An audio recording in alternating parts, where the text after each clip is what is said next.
School में break हो चुकी थी। सब छोटे पक्षी खेल रहे थे। उनमें से एक छोटा पक्षी जग्गू चुपचाप बैठा हुआ था। बुढ़िया, हम जग्गू को भी अपने साथ खेल में शामिल कर लेते हैं। नहीं मीना, वो जग्गू बहुत शरारती है। वैसे भी कौवे होते ही शरारती हैं। तुमने अगर उसके साथ खेलना है तो खेलो, मैं नहीं खेलूंगी। जग्गू ये सारी बातें सुन रहा था। जग्गू उस स्कूल में नया आया था और सब पक्षी उससे दूर दूर रहते। वो भी चुपचाप एक जगह बैठा रहता था। जग्गू मन ही मन में सोचता है, ये पक्षी मुझसे इतना डरते क्यों है? मेरा भी दिल करता है इनके साथ खेलूं, लेकिन कोई मुझसे दोस्ती क्यों नहीं करता। बेल होती है और सब छोटे पक्षी अपनी क्लासेस की तरफ चले जाते हैं। छुट्टी के बाद गुड़िया और कुकू घर जाते हैं। मेरे बच्चे आगे, कैसा रहा आज का दिन? बहुत अच्छा मम्मा, आज हम बहुत खेले। मम्मा, एक बात पूछो? हाँ बेटी, पूछो। मम्मा, क्या सब कौवे बुरे होते हैं? नहीं बेटी, वो भी हमारी तरह पक्षी हैं। सब बुरे नहीं होते। मम्मा, हमारे स्कूल में एक कौवा पक्षी आया है। हम उसे अपने साथ नहीं खिलाते। हमें लगा कि वो हमें तंग करेगा। नहीं बेटी गुड़िया, ऐसा नहीं सोचते। सब अच्छे होते हैं। कल आप सब ने उसके साथ दोस्ती करनी है। देखना, आप सबको भी अच्छा लगेगा। अगले दिन जब ब्रेक की बेल होती है, जग्गू चुपचाप अपनी जगह पर बैठा होता है। वो जानता था कि आज भी कोई उसे अपने साथ नहीं खेलने देगा। तभी गुड़िया और मीना जग्गू के पास आती हैं। जग्गू, क्या तुम हमारे साथ खेलोगे? जग्गू चुपचाप गुड़िया को देखता रहता है। उसे विश्वास नहीं होता कि कल ही गुड़िया उसे मना कर रही थी। आज ऐसा क्या हुआ? अचानक जग्गू उड़ता है और एक झूले की तरफ जाता है। गुड़िया देखती है कि कुकू झूले से गिरने वाला था। जग्गू जाकर जल्दी से कुकू को पकड़ लेता है। गुड़िया भी उनके पास आती है। मेरा भाई! जग्गू, थैंक यू, तुमने मेरे भाई की जान बचाई। कोई बात नहीं, मेरा फर्ज था। तुमने कोई जवाब नहीं दिया। जग्गू, क्या तुम हमसे दोस्ती करोगे? हाँ हाँ, क्यों नहीं। फिर सब छोटे पक्षी जग्गू से दोस्ती कर लेते हैं। फिर वो सब मिलकर खेलते हैं। जग्गू बहुत खुश था क्योंकि वो भी अकेला रह रहकर बोर हो गया था। जग्गू शाम को घर जाकर सारी बात अपनी मम्मा को बताता है। वाह, मेरा बेटा तो हीरो बन गया। हाँ मम्मा, किसी को नहीं पता चला, सिर्फ मैंने ही कुकू को देखा था। अगर मैं समय पर ना पहुंचता तो वो गिर जाता। ऐसे ही मदद किया करो मेरे बेटे जग्गू। मदद करने से खुशी भी मिलती है और अच्छे दोस्त भी। ठीक है मम्मा। अगले दिन जग्गू जब स्कूल जाता है तो कोई भी पक्षी उसे पहले की तरह बात नहीं करता। जग्गू गुड़िया से बात करने लगता है, लेकिन गुड़िया भी काम का बहाना बना लेती है। मुझे बहुत काम है। जग्गू प्लीज, फिर कभी खेलेंगे। यार जग्गू, तुम तो सिर्फ खेलने आते हो, हमें काम करने दो। जग्गू फिर से मायूस हो जाता है। ये आज इन सबको क्या हुआ है? ये मेरे साथ ऐसा बिहेव क्यों कर रहे हैं? फिर जग्गू छोटे मिठू के पास जाता है। छोटे मिठू, क्या तुम भी मुझसे बात नहीं करोगे? करूँगा, मैं तुमसे बात करूँगा। ये इन सबको क्या हुआ है? क्या तुम्हें कुछ पता है? अरे जग्गू भाई, तुम फिक्र क्यों करते हो? वो तुमसे नाराज नहीं है, वो तो तुम्हें। इतने में वहाँ गुड़िया आ जाती है। छोटे मिठू, चुप करो। गुड़िया जोर से बोलती है। छोटा मिठू डरकर चुप हो जाता है। इतने में ब्रेक खत्म होने की बेल होती है और सब पक्षी अपनी अपनी क्लासेस में चले जाते हैं। जग्गू भी चुपचाप अपनी क्लास में चला जाता है। जग्गू मन ही मन में बहुत परेशान था। ये मेरे दोस्तों को क्या हुआ? ये सब मुझसे बात क्यों नहीं कर रहे? मैंने अभी कल ही ان سے دوستی کی تھی اور آج پھر یہ سب مجھ سے دور ہو گئے۔ ایسا سوچتے ہوئے جگو کلاس میں داخل ہوتا ہے۔ اچانک آواز آتی ہے، سرپرائز! سرپرائز! جگو اچانک اوپر دیکھتا ہے تو پتہ چلتا ہے کلاس ہر طرف سے سجی ہوئی تھی۔ ویلکم جگو! ویلکم جگو! ہماری دوستی میں ویلکم۔ کیسا لگا ہمارا سرپرائز؟ کیا تم یہ سب اس لیے مجھ سے بات نہیں کر رہے تھے؟ اور کیا، ہم تمہارے لیے سرپرائز پارٹی کا ارینج کر رہے تھے۔ تم نے چھوٹے مٹھو کو مجھ سے بات کرنے سے کیوں منع کیا تھا؟ کیونکہ وہ تمہیں ہمارے سرپرائز کے بارے میں بتانے والا تھا۔ جگو خوش ہو جاتا ہے۔ مطلب تم سب مجھ سے بات کرو گے، میرے ساتھ کھیلو گے؟ جگو یار معاف کر دو اگر تمہیں برا لگا ہے تو، یہ سب صرف اس لیے تھا تاکہ تمہیں سرپرائز دے سکے۔ اچھا ٹھیک ہے، لیکن پھر یہ سب دوبارہ نہ کرنا، میں بہت اداس ہو گیا تھا۔ ہم یہ پھر کریں گے بھی نہیں، کبھی نہیں کریں گے، کیونکہ ویلکم پارٹی ایک ہی بار ہوتی ہے۔ سب ہنسنے لگ جاتے ہیں۔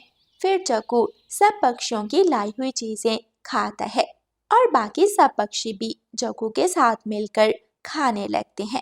تو پیارے دوستو، آج کے سمے میں اگر کوئی مخلص دوست مل جائے تو اس کی سمے رہتے قدر کرنا۔ سب برے نہیں ہوتے، لیکن ساودھان رہنا بھی ضروری ہے۔ اور پیارے دوستو، اس کہانی کو لائک، اپنے دوستوں کے ساتھ شیئر اور چینل کو سبسکرائب کرنا بالکل مت بھولنا۔ آپ کا دھنیہ واد۔ رانو چڑیا کی ایسی کہانیاں سننے کے لیے یوٹیوب سرچ بار میں رانو چڑیا کی کہانی لکھیں یا پھر یہ بٹن دبا کر بول کر کہیں رانو چڑیا کی کہانی۔ جنگل میں بہت زیادہ گرمی تھی۔ سب پکشی اپنے اپنے گھونسلوں میں کھلے آسمان کے نیچے بیٹھے ہوئے تھے۔ رانو چڑیا بھی اپنی بیٹی گڑیا کے ساتھ گھونسلے میں بیٹھی ہوئی تھی۔ گڑیا اپنی مما سے کہتی ہے، مما، بہت گرمی لگ رہی ہے، یہ تیز دھوپ تو میرے منہ کو جلا رہی ہے، ابھی تو اس سے بھی زیادہ گرمی ہوگی، پھر ہم کیسے یہاں رہیں گے؟ گڑیا بیٹی، کہہ تو تم ٹھیک رہی ہو، مجھے کچھ نہ کچھ کرنا ہوگا۔ رانو چڑیا پاس لگے بڑے پیڑ سے ایک بڑا پتا توڑتی ہے اور سورج کے سامنے لگا دیتی ہے۔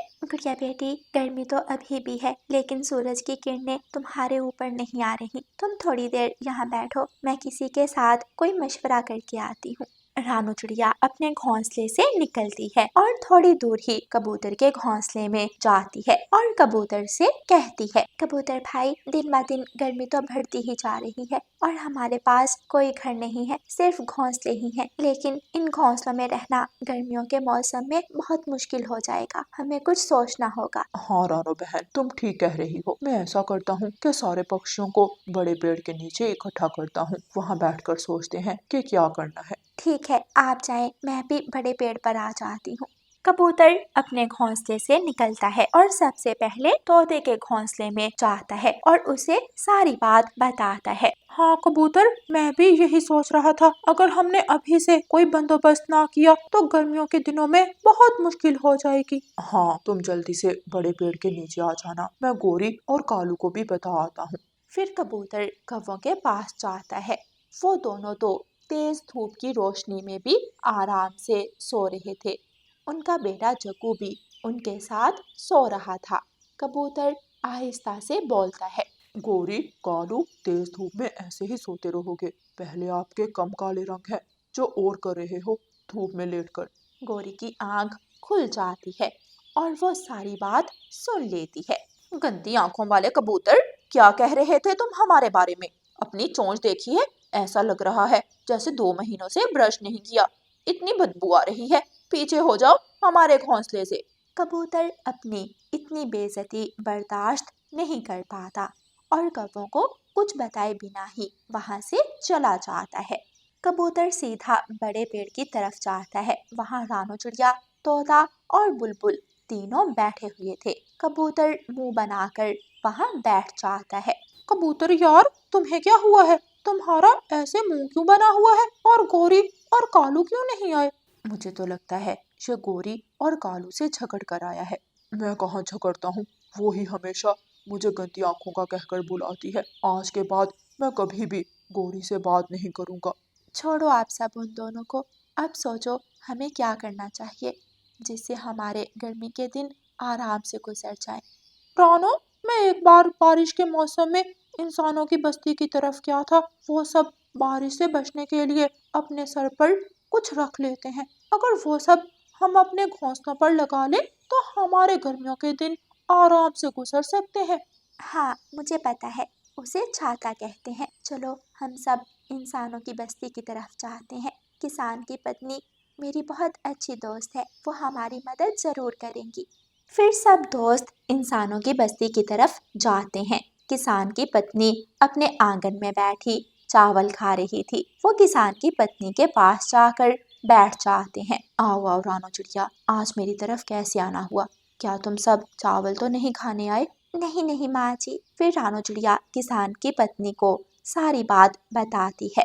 अच्छा तो ये बात है, मेरे पास कुछ छाते पड़े हैं, आओ मैं आप सबको देती हूँ। किसान की पत्नी कमरे में जाती है और अलमारी में पड़े 4 छाते निकालती है और घर से बाहर आती है।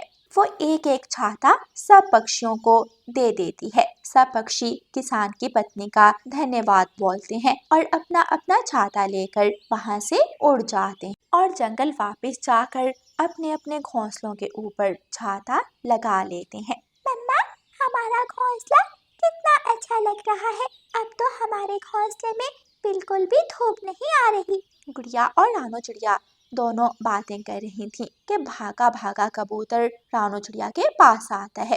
रानो, रानो बहन, मेरा भोजन। क्या हुआ कबूतर? क्या हुआ आपके भोजन को? मेरा सारा भोजन किसी ने चुरा लिया। ये जरूर गोरी और कालू का काम होगा। कबूतर आप चिंता ना करें, मैं इसका अभी पता लगाती हूँ, आ मेरे साथ चलें। उधर गोरी कौवी, कालू कौवा और उनका बेटा तीनों मिलकर मजे मजे से कबूतर का चोरी किया हुआ भोजन खा रहे थे। कितना मजे का दाना था, मजा ही आ गया खा के। अब हम मिलकर रानो चिड़िया का भोजन चोरी करेंगे। और जग्गू, तुम सीखा करो तुम्हारे मम्मा पापा कैसे भोजन चोरी करते हैं। उधर रानो चिड़िया और कबूतर दोनों लुहार पक्षी के पास बैठे हुए थे। लुहार पक्षी रानो चिड़िया को 4 फंदे बनाकर देता है। इसे अपने घोंसले के पास पड़े दाने के नीचे रख देना। अगर कोई आपका दाना चुराएगा तो इस फंदे में फंस जाएगा। फिर रानो चिड़िया और कबूतर वो फंदे लेकर वहाँ से चले जाते हैं और अपने अपने घोंसलों में लगा लेते हैं। रात हो जाती है। गोरी कौवी और कालू कौवा अंधेरी रात में अपने घोंसले से निकलते हैं। आज वो दोनों रानो चिड़िया के घोंसले में आते हैं। गोरी कौवी जैसे ही भोजन उठाने लगती है, उसकी पूंछ फंदे में फंस जाती है। मेरी पूंछ, कोई मेरी मदद करो, मेरी पूंछ फंदे से निकालो। शोर सुनकर कबूतर और तोता भी वहाँ आ जाते हैं। मैं मदद करता हूँ अपनी गोरी बहन की। हाँ, मेरा कबूतर भाई बहुत अच्छा है, जल्दी करो कबूतर, मेरी पूंछ फंदे से निकाल दो। कबूतर अपने हाथ में पकड़ी कैंची से गोरी कौवी की पूंछ काट देता है। मेरी पूंछ, तेरा सत्यानाश हो कबूतर, गंदी आंखों वाले। गोरी कौवी कबूतर को बुरा भला बोलकर अपनी काटी हुई पूंछ के साथ वहां से उड़ जाती है। अब ये काली कौवी कभी नहीं आएगी हमारे घोंसलों के पास। अच्छा मजा चखाया कबूतर तुमने तो। चलो अब अपने घोंसले में जाकर सुकून की नींद सोते हैं। कबूतर और तोता वहां से चले जाते हैं और अपने अपने घोंसलों में आराम से सो जाते हैं। रानो चिड़िया भी अपनी बेटी के साथ सुकून की नींद सो जाती है। प्यारे दोस्तों, इस कहानी को लाइक, अपने दोस्तों के साथ शेयर और चैनल को सब्सक्राइब करना बिल्कुल मत भूलना। आपका धन्यवाद।